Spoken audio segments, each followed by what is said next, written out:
Assalamualaikum warahmatullahi wabarakatuh. Kami dari kelompok 9 akan membahas mengenai asam dan basa dengan anggota Rosa Malinda Julian Bardia dengan NIM 1807870 sebagai pemateri pertama, Yuda Prasetya Utama dengan NIM 1806225 sebagai pemateri kedua, Latifah Rizky dengan NIM 1805022 sebagai pemateri terakhir. Konsentrasi larutan merupakan besaran yang menunjukkan kedekatan suatu larutan melalui perbandingan antara zat pelarut dan zat larut. Contohnya, air dan gula sama dengan air gula. Air sebagai zat pelarut dan gula sebagai zat larut. Jadi, semakin banyaknya zat larut, maka larutannya semakin kental. Artinya, konsentrasi dalam larutan semakin tinggi. Rumus-rumus dalam konsentrasi larutan.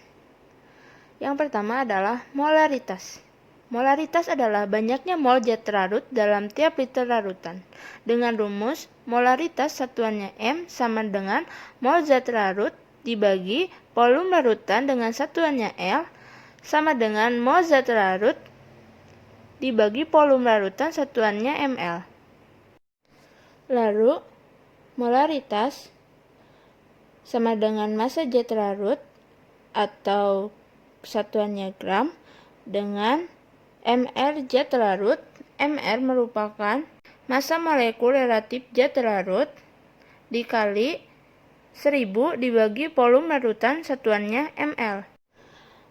Lalu molalitas. Molalitas merupakan banyaknya mol zat larut dalam tiap kilogram pelarut.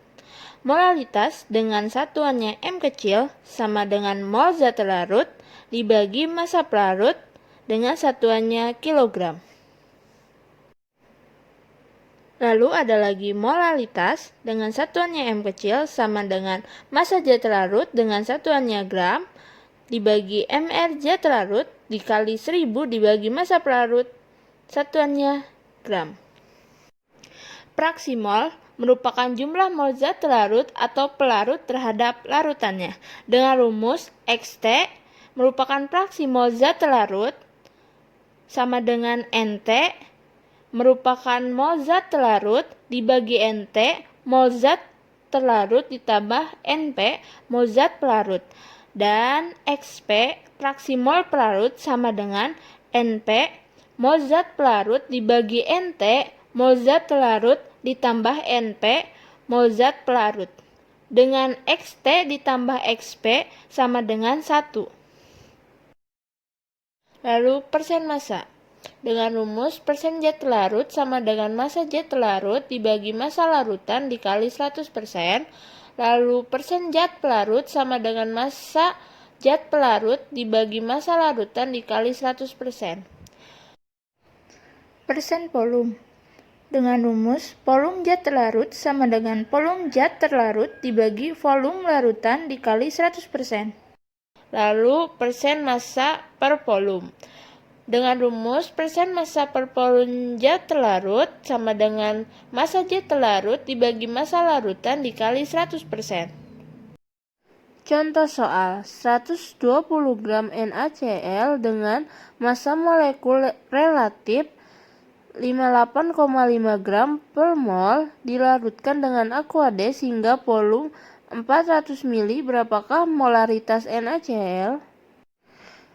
Rumusnya adalah molaritas sama dengan massa zat larut satuannya gram dibagi mr zat larut dikali 1000 dibagi volume larutan satuannya mili. M sama dengan 120 dibagi 58,5 dikali 1000 dibagi 400. M sama dengan 5,1 mol per liter. Asam arrhenius adalah zat yang apabila dilarutkan dalam air akan menghasilkan ion H positif dalam larutan. Misalnya asam klorida dan asam asetat. Dengan persamaan reaksi dari asam klorida dan asam asetat sebagai berikut. HCl aqueous menjadi H positif aqueous ditambah Cl aqueous dan CH3COH menjadi CH3COOH tambah H positif. Berdasarkan persamaan reaksi tersebut, Maka ciri khasnya adalah dalam pelarut air zat tersebut mengion menjadi hidrogen yang bermuatan positif dengan dengan lambang H positif dan ion yang bermuatan negatif akan disebut dengan sisa asam. Di samping itu, basa arrhenius adalah zat yang apabila dilarutkan dalam air akan menghasilkan ion OH negatif, misalnya natrium hidroksida dan amonium hidroksida, di mana persamaan reaksi basa tersebut antara lain NaOH menjadi Na positif tambah OH negatif, NH4OH menjadi NH4 positif ditambah OH negatif. Basa yang dalam larutan banyak menghasilkan ion OH negatif disebut basa kuat, sedangkan yang sedikit menghasilkan ion OH negatif disebut dengan basa lemah. Tidak semua senyawa yang dalam rumus kimianya terdapat gugus hidroksida, termasuk golongan basa. Menurut konsep Bronsted dan Lowry, zat yang memiliki kecenderungan untuk menyumbangkan ion H positif pada zat lain adalah asam, sedangkan zat yang memiliki kecenderungan untuk menerima ion H positif dari zat lain adalah basa. Senyawa yang dapat bertindak sebagai asam basa Bronsted-Lowry disebut amfoter. Perhatikan reaksi berikut ini. HCl aqueous ditambah NH3 aqueous menjadi NH4 positif aqueous ditambah Cl negatif aqueous. Pada reaksi tersebut, asam klorida menyumbangkan proton pada amonia dan membentuk ion amonium yang bermuatan positif dan ion klorida yang bermuatan negatif. Sehingga NH3 merupakan basa Bronsted-Lowry karena menerima proton pada bagian produk. Cl negatif disebut dengan basa konjugasi dari HCl dan NH4 positif disebut dengan asam konjugasi dari basa NH3. Asam menurut Lewis adalah suatu zat yang mempunyai kecenderungan menerima pasangan elektron dari basa. Contoh beberapa asam Lewis adalah SO3, BF3, maupun AlF3. Sedangkan basa menurut Lewis adalah zat yang dapat memberikan pasangan elektron. Basa Lewis memiliki pasangan elektron bebas. Contohnya adalah NH3, Cl negatif, maupun ROH. Lewis menjelaskan lebih lanjut bahwa reaksi asam basa merupakan reaksi searah terima pasangan elektron, sehingga terbentuk suatu ikatan kovalen koordinasi. Selanjutnya, saya akan memaparkan materi tentang pH suatu larutan. pH merupakan suatu parameter yang digunakan untuk menyatakan tingkat keasaman larutan. Larutan asam memiliki pH kurang dari 7, larutan basa memiliki pH lebih dari 7, sedangkan larutan netral memiliki pH sama dengan 7. Harga pH menunjukkan keasaman suatu larutan. Nah, derajat keasaman pH suatu larutan dapat ditentukan dengan berbagai cara. Yang pertama, menggunakan indikator universal. Indikator universal merupakan campuran dari bermacam-macam indikator yang dapat menunjukkan pH suatu larutan dari perubahan warnanya. Indikator universal ada dua macam, yaitu indikator yang berupa kertas dan larutan. Kedua, indikator kertas atau sering disebut indikator stick, berupa kertas serap dan tiap kotak kemasan indikator jenis ini dilengkapi dengan pita warna. Penggunaannya sangat sederhana. Sehelai indikator dicelupkan ke dalam larutan yang akan diukur pH-nya, kemudian dibandingkan dengan pita warna yang tersedia. Ketiga, pH meter. Penggunaan alat ini dengan cara dicelupkan pada larutan yang akan diuji. Pada pH meter akan muncul angka skala yang menunjukkan pH larutan. Keempat, larutan indikator. Salah satu contoh indikator universal jenis larutan adalah larutan metil jingga atau metil orange sama dengan MO. Pada pH kurang dari 6, larutan ini berwarna jingga, sedangkan pada pH lebih dari 7, warnanya menjadi kuning. Contoh indikator cair lainnya adalah indikator phenolphthalein. pH di bawah 8, phenolphthalein tidak berwarna dan akan berwarna merah anggur apabila pH larutan di atas 10. Selanjutnya saya akan membahas mengenai rumus asam dan basa. Sebelum membahas rumus, saya akan menjelaskan lambang dari asam yaitu H+, sedangkan lambang dari basa itu adalah OH-. Nah, rumus asam kuat apa itu? H plus sama dengan Ma dikali valensi asam.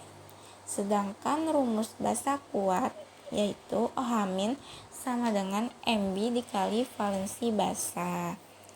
Nah, Ma ini adalah konsentrasi asam, sedangkan Mb konsentrasi basa. Untuk menentukan valensi, ini kita lihat dari jumlah ion H+ berapa atau OH- dalam suatu reaksi. Cara mencari pH sama dengan min log H+. Sedangkan cara mencari pOH sama dengan min log OH-. Sedangkan mencari pH dengan adanya pOH yaitu rumusnya berubah jadi pKw dikurang pOH sama dengan 14 dikurang pOH. Yang kedua, rumus asam dan basa lemah. Rumus asam lemah ini H+ sama dengan akar dari Ka dikali Ma. Sedangkan rumus basa lemah yaitu OH- sama dengan akar Kb dikali Mb. Nah, Ka ini merupakan tetapan kesetimbangan asam, sedangkan Kb merupakan tetapan kesetimbangan basa. Sedangkan Ma yaitu konsentrasi asam, Mb itu konsentrasi basa. Materi selanjutnya yaitu kekuatan asam dan basa. Menurut Arrhenius, kita sudah tahu asam itu menghasilkan H+ dan OH- menghasilkan basa. Ternyata ada asam kuat, asam lemah, basa kuat, dan basa lemah. Mari kita bahas satu persatu. Pertama, asam kuat dan basa kuat. Definisinya adalah sebagian besar atau seluruhnya terurai menjadi ion-ionnya, sehingga alfa sama dengan 1. Nah, alfa ini merupakan derajat ionisasi.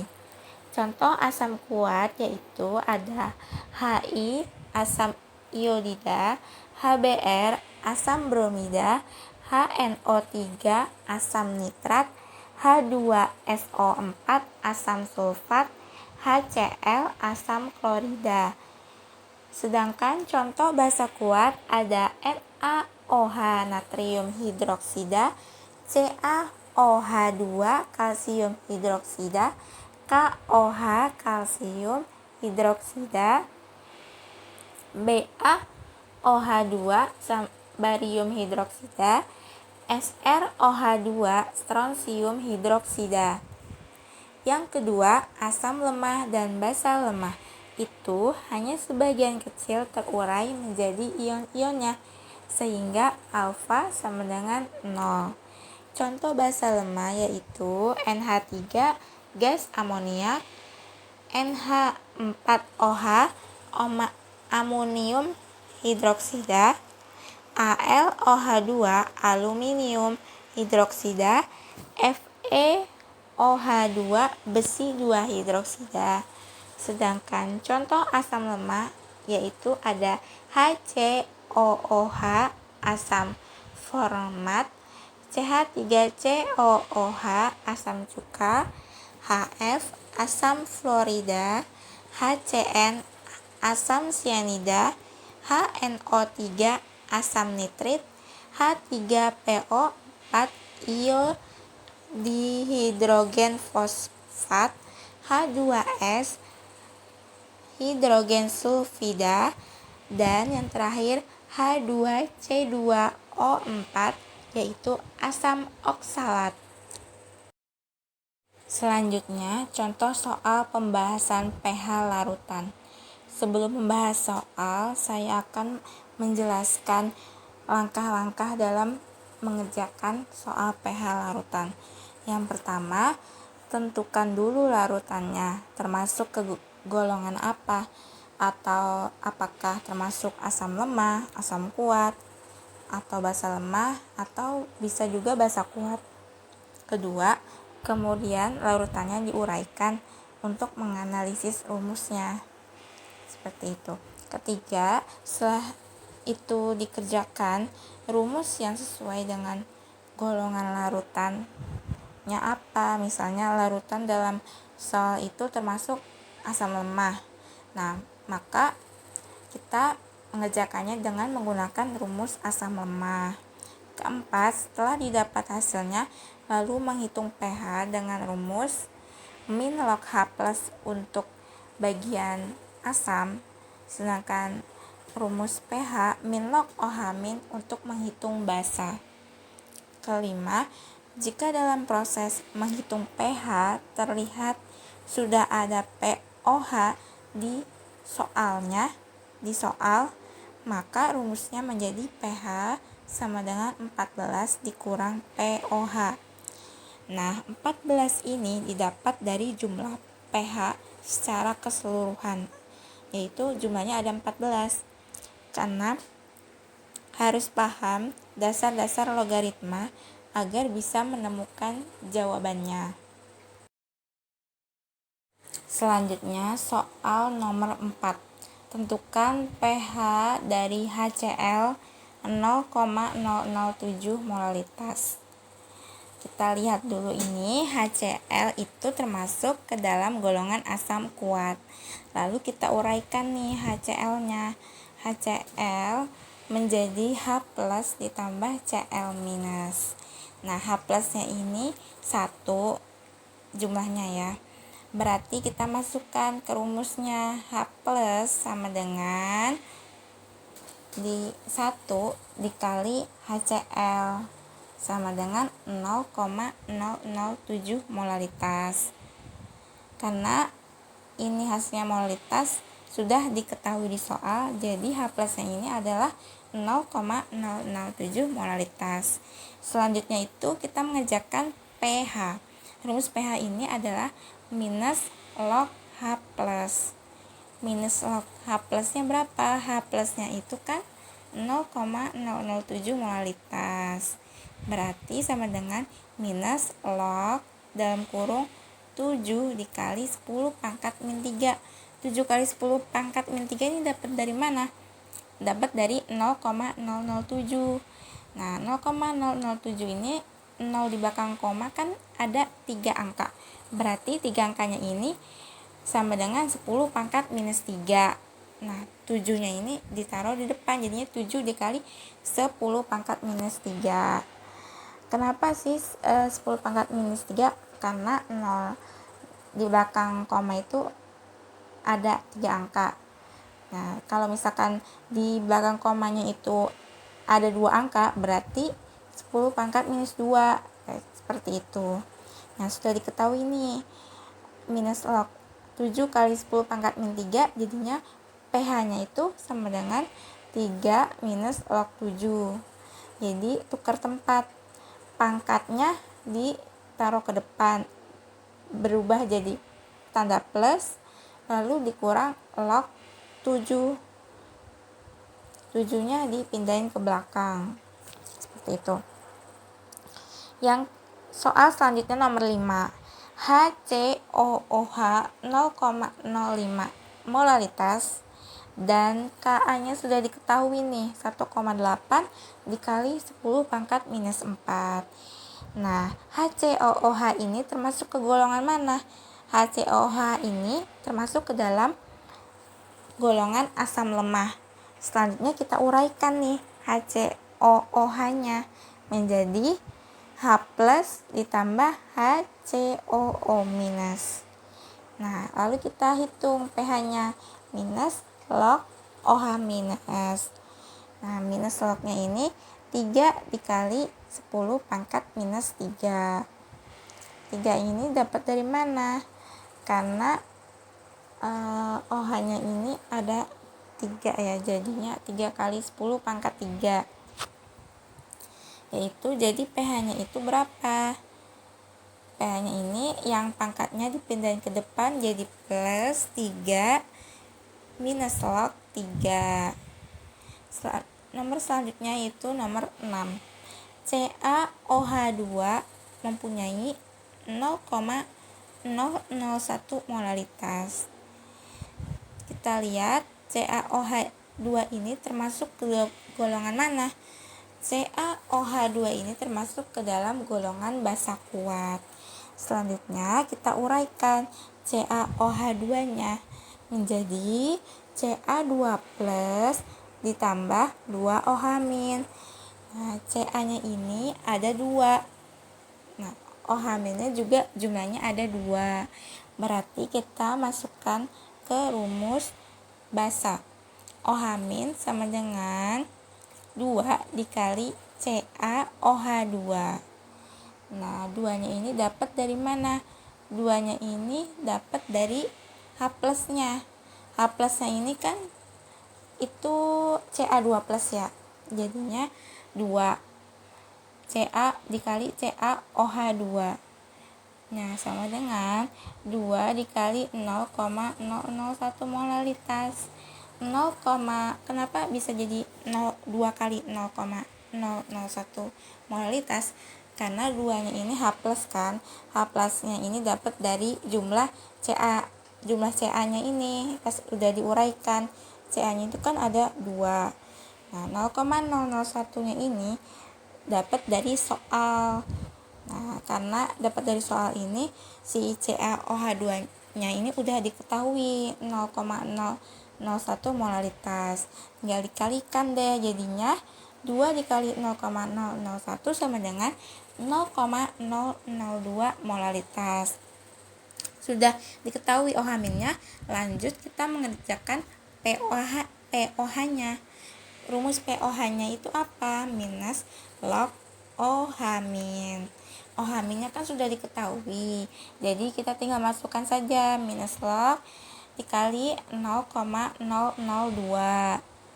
sama dengan minus log dalam kurung 2 dikali 10 pangkat minus 3. Kenapa 2 kali 10 pangkat minus 3? Nah, 2-nya ini dikedepanin, lalu dikalikan 10 pangkat minus 3. 10 pangkat minus 3 ini karena 0 di belakang angka itu, di belakang koma itu ada 3 angka. Jadinya 10 pangkat minus 3. Lalu sama dengan 3 minus log 2. Pangkatnya dikedepanin, terus lognya dikebelakangin menjadi minus. Jadinya 3 minus log 2. POH-nya udah dikasih tahu. Lanjut kita ke ngerjain pH-nya. Mengerjakan pH-nya itu rumusnya 14 dikurang POH. Kenapa kita pakai rumus ini? Karena di sini sudah ada nih POH-nya. Jadi kita tinggal masukkan saja 14 dikurang POH. POH-nya tadi berapa? 3 minus log 2. Tinggal masukkan 14 dikurang dalam kurung 3 minus log 2. Jadi pH-nya 11 ditambah log 2. 14 dikurang 3 11. Lalu minus ketemu minus berubah tanda jadi plus. Plusnya ini log 2. Jadi pH jawaban nomor terakhir itu adalah 11 plus log 2.